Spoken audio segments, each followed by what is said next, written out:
മലപ്പുറം എളമരത്ത് വിരിഞ്ഞ ആമ്പൽപ്പൂക്കളാണ് ഇപ്പോൾ റീൽസുകളിലും ഫോട്ടോഷൂട്ടുകളിലുമെല്ലാം താരം. കഴിഞ്ഞ വർഷങ്ങളേക്കാൾ കൂടുതൽ ആരാധകരാണ് ഇത്തവണ ആമ്പൽപ്പാടത്തിനുള്ളത്.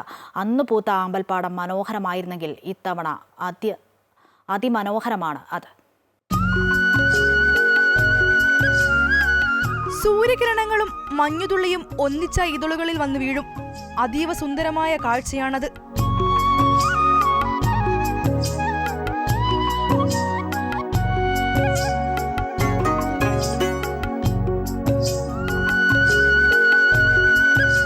കഴിഞ്ഞ കുറച്ച് വർഷങ്ങളായി എളമരത്തെ ആമ്പൽപ്പാടം പൂക്കാറുണ്ട്. എന്നാൽ ഇത്രമാത്രം മനോഹരമാകുന്നത് ഇതാദ്യമാണ്.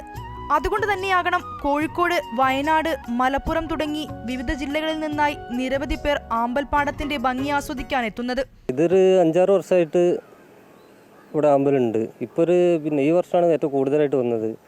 സാധാരണ ഉണ്ടായിട്ടുണ്ട്, പക്ഷേ ഈ സീസണിൽ ഇപ്പോൾ ഈ മഴക്കാലം കൊണ്ട് കഴിഞ്ഞ് കഴിഞ്ഞാൽ കൂടുതലായിട്ട് ഇപ്പോൾ ഈ വർഷമാണ് കൂടുതലായിട്ട് വന്നത്. പുറത്തുനിന്നാണ് കൂടുതൽ ആൾക്കാർ വരുന്നത്. പിന്നെ നാട്ടുകളിൽ എന്നത് കാണുന്നതുകൊണ്ട് ഓൾറെഡി അത്ര ഇതില്ല. കോഴിക്കോട് ആ ഭാഗം, പിന്നെ മലപ്പുറത്തിൻ്റെ ഏരിയ, അങ്ങനെ വയനാട് ഏരിയ എന്നൊക്കെ.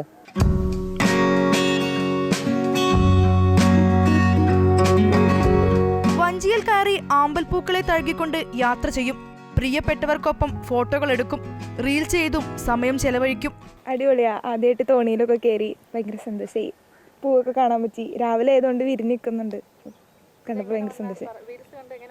റീൽസ് ഉണ്ടോന്നത് അപ്പോൾ ഭയങ്കര ട്രെൻഡിങ് അല്ലേ, അപ്പം അങ്ങനെ റീൽസ് ഉണ്ടോന്നത്. മനോഹരമായി ആമ്പൽപ്പാടം കാണാൻ അതിരാവിലെ നിരവധി പേരാണ് ഇവിടെ എത്തുന്നത്. കണ്ടു മടങ്ങുന്നവരെല്ലാം വീണ്ടും എത്തും.